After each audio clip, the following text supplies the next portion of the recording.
Anda kembali menyaksikan Kominfo Newsroom. Pemirsa, pemerintah memberikan penghargaan berupa insentif fiskal kepada pemerintah daerah yang berkinerja baik dalam upaya penghapusan kemiskinan ekstrim di wilayahnya. Penghargaan ini diharapkan dapat mendorong kinerja Pemda untuk menjadi lebih baik, serta dapat memperluas jangkauan program di daerah bagi kelompok keluarga miskin. Pemerintah melalui Kementerian Keuangan memberikan insentif fiskal kategori kinerja penghapusan kemiskinan ekstrim tahun berjalan 2023 kepada 26 pemerintah daerah. Penyerahan tersebut dilakukan oleh Wakil Presiden Republik Indonesia Ma'ruf Amin dalam acara Rakornas dan penyerahan insentif fiskal atas kinerja penghapusan kemiskinan ekstrim 2023. Wapres menyoroti tingkat kemiskinan ekstrim bulan Maret 2023 yang turun signifikan menjadi 1,12% berdasarkan data Badan Pusat Statistik. Menurutnya, pekerjaan rumah Indonesia adalah menjaga tren penurunan tersebut agar target pengentasan kemiskinan ekstrim dapat tercapai. Indonesia menargetkan untuk menghapuskan kemiskinan ekstrim pada tahun 2024 sesuai dengan Inpres nomor 4 tahun 2022. Namun berdasarkan laporan BPS, tingkat kemiskinan nasional per Maret 2023 baru mencapai 9,36%. Sementara target RPJMN pada tahun 2020 hingga 2024 adalah 6,5% sampai dengan 7,5%. Semua upaya ini hanya mungkin terwujud melalui kolaborasi dan kerjasama, kerja keras seluruh pemangku kepentingan, dan kerja aktif seluruh kepala daerah menjadi prasyarat mutlak tercapainya target penurunan kemiskinan ekstrim. Oleh karena itu, sebagai apresiasi pemerintah memberikan penghargaan berupa insentif fiskal kepada Pemda yang berkomitmen dan berkinerja baik dalam penghapusan kemiskinan ekstrim. Nah, insentif ini kiranya dapat dimanfaatkan untuk meneruskan transformasi program menuju target penghapusan kemiskinan ekstrim. Insentif fiskal kepada daerah yang berhasil menangani kemiskinan ekstrim dengan baik mendapatkan total nilai insentif fiskal untuk kemiskinan ekstrim mencapai 750 miliar rupiah. Insentif diberikan kepada 26 pemerintah daerah terbaik yang terdiri dari 7 provinsi dan 19 kabupaten kota. Ketujuh provinsi tersebut diantaranya Aceh, DKI Jakarta, Jawa Barat, Jawa Tengah, Jawa Timur, Kalimantan Barat, dan Banten. Kementerian Kesehatan melayani screening atau deteksi dini kanker gratis bagi penduduk usia 15 tahun ke atas yang dapat diakses mulai dari fasilitas kesehatan tingkat pertama yaitu Puskesmas dan Puskesmas Pembantu. Kepala Biro Komunikasi dan Pelayanan Publik Kementerian Kesehatan Siti Nadia Tarmizi menilai bahwa deteksi dini pada kanker dapat meningkatkan peluang kesembuhan hingga mencapai 100%. Kepala Biro Komunikasi dan Pelayanan Publik Kementerian Kesehatan Siti Nadia Tarmizi menekankan masyarakat tak perlu takut untuk melakukan screening kanker sejak dini untuk hidup yang lebih sehat dan berkualitas. Mengingat sistem kesehatan di Indonesia lebih diarahkan pada upaya pencegahan daripada pengobatan, Kementerian Kesehatan melayani screening atau deteksi dini kanker gratis bagi penduduk usia 15 tahun ke atas yang dapat diakses mulai dari fasilitas kesehatan tingkat pertama yaitu Puskesmas dan Puskesmas Pembantu. Karo Komunikasi Kemenkes Nadia mengatakan pada perempuan disarankan untuk mendeteksi dini kanker serviks dan kanker payudara pada usia 30 hingga 50 tahun. Kanker memiliki peluang kesembuhan hingga 100% jika diketahui sejak dini. Namun saat ini persentase perempuan yang datang ke fasilitas kesehatan untuk screening masih tergolong rendah. Nadia menilai berbagai jenis kanker tersebut dapat dicegah jika masyarakat mau melakukan screening dan tidak malu atau takut dalam menghadapi kenyataan. Untuk screening kesehatan khusus terkait kanker serviks dapat dilakukan inspeksi visual asam asetat atau 4A-tes. Dengan prosedur mengambil sampel sel dari leher rahim untuk pemeriksaan apakah ada virus HPV pada DNA. Selain screening kanker, sebelum datang ke Vaskes, bagi perempuan juga bisa terlebih dahulu melakukan sadari atau periksa payudara sendiri melalui cara yang bisa diakses melalui kanal-kanal yang dimiliki oleh Kemenkes. saat ini kita sudah mulai pemeriksaan yang lebih sensitif lagi, yaitu menggunakan tes HPV DNA. Kita sudah mulai uji cobanya di Jakarta. Tahun depan itu akan diperluas di 16 provinsi, dan ini lebih sensitif lagi dibandingkan IVA test. Tapi kembali lagi ya, saat ini kita tahu bahwa screening CA cervix, apakah itu menggunakan IVA test ataukah menggunakan IVA test plus HPV DNA test, itu semuanya adalah bertujuan untuk kita mendeteksi dini daripada kanker serviks. Kalau kita bisa mengetahui lebih awal stadium daripada kanker serviks, maka angka kesembuhannya itu bisa sampai dengan 100%.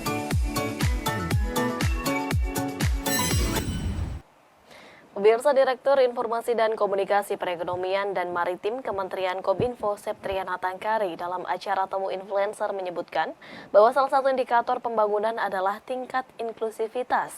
Dalam hal ini peran mengikutsertakan masyarakat termasuk influencer.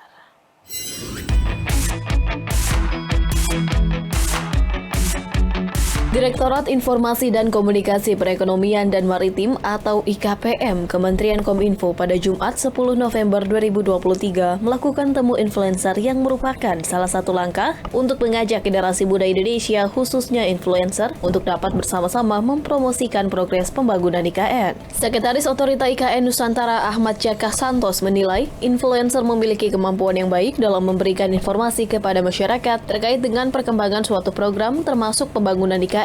Otorita IKN terus melakukan kerjasama dengan Kementerian Kominfo. PUPR akan terus berupaya memberikan sumber data progres pembangunan IKN Nusantara. Dan peran influencer itu penting karena apa?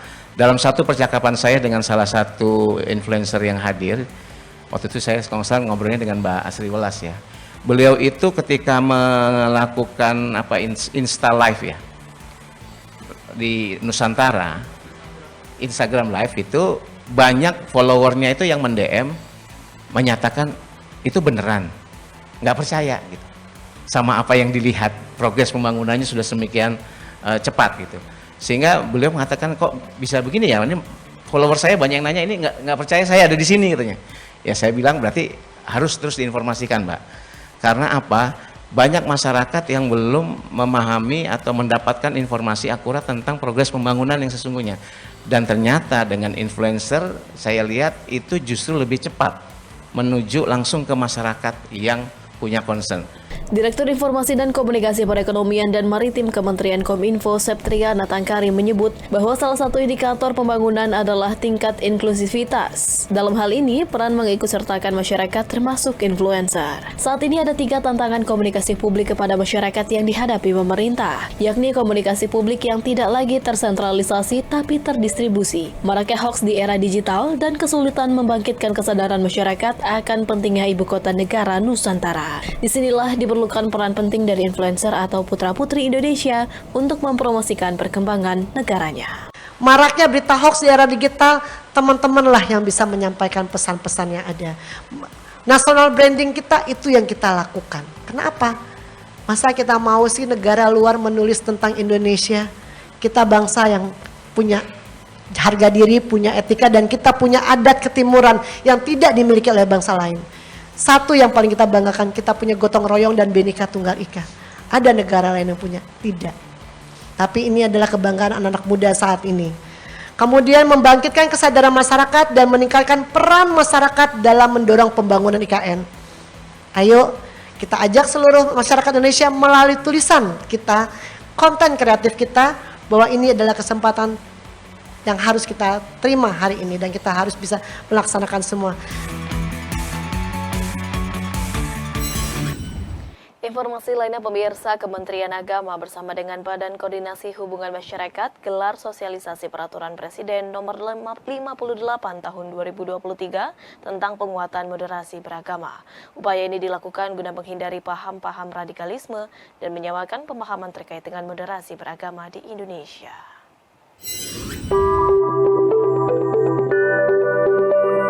Kementerian Agama menggelar forum tematik Bako Humas dengan tema Peraturan Presiden Nomor 58 Tahun 2023 Komitmen Pemerintah Perkuat Moderasi Beragama. Perpres yang sebelumnya telah diterbitkan langsung oleh Presiden Joko Widodo pada tanggal 25 September 2023 ini bertujuan untuk memperkuat cara pandang, sikap, dan praktik beragama secara moderat di Indonesia. Kepala Balitbang Diklat Kemenak Republik Indonesia Amin Suyitno mengatakan substansi diterbitkannya Perpres Nomor 58 Tahun 2023 adalah untuk mengorkestrasikan terkait penguatan moderasi beragama di semua tingkatan yang didukung dengan pembentukan Perpres mengenai sekretariat bersama yang mana nantinya mampu memberikan penguatan eksistensi di setiap masing-masing kementerian lembaga. Substansi dari Perpres 58 2023 sesungguhnya adalah penguatan MB, moderasi beragama, yang harus dilakukan di semua KL.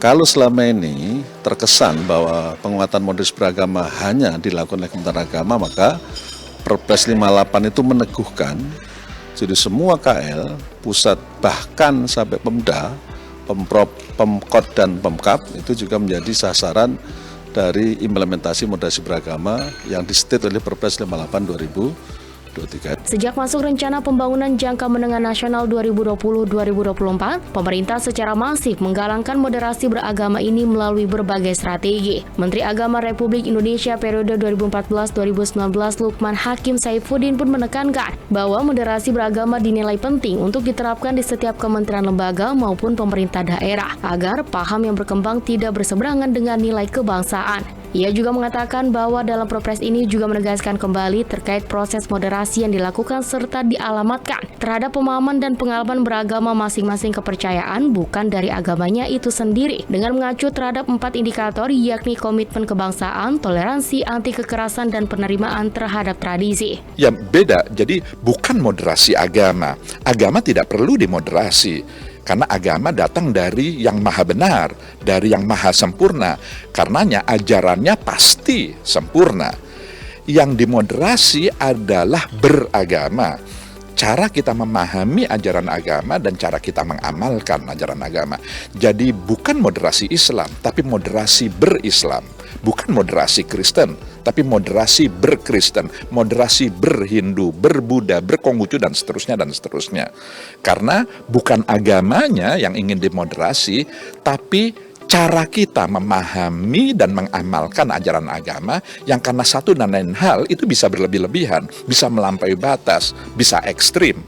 Dan karenanya itu harus dimoderasi. Pada kesempatan yang sama, Direktur Jenderal Informasi dan Komunikasi Publik Kemenkominfo Usman Kansong selaku Kepala Bako Humas menyampaikan bahwa melalui kegiatan ini Kemenak bersama dengan Bako Humas akan terus bersinergi menggaungkan Perpres 58 tahun 2023 tentang penguatan moderasi beragama melalui narasi-narasi yang dibangun oleh setiap kementerian lembaga guna menghindari radikalisme di Indonesia. Peran Bako Humas sangat penting untuk mendiseminasi moderasi beragama, melakukan kontranarasi terhadap konten-konten pun ataupun pesan-pesan yang berbau radikalisme.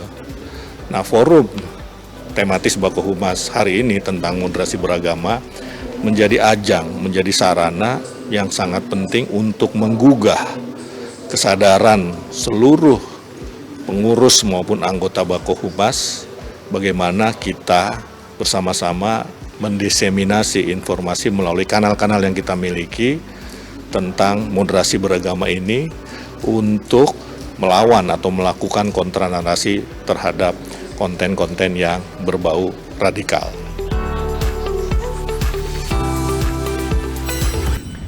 Pemirsa, usai jeda kami akan mengajak Anda berdialog mengenai gejala, tanda, dan mitigasi penyebaran Mpox. Sesaat lagi tetap di Kominfo Newsroom.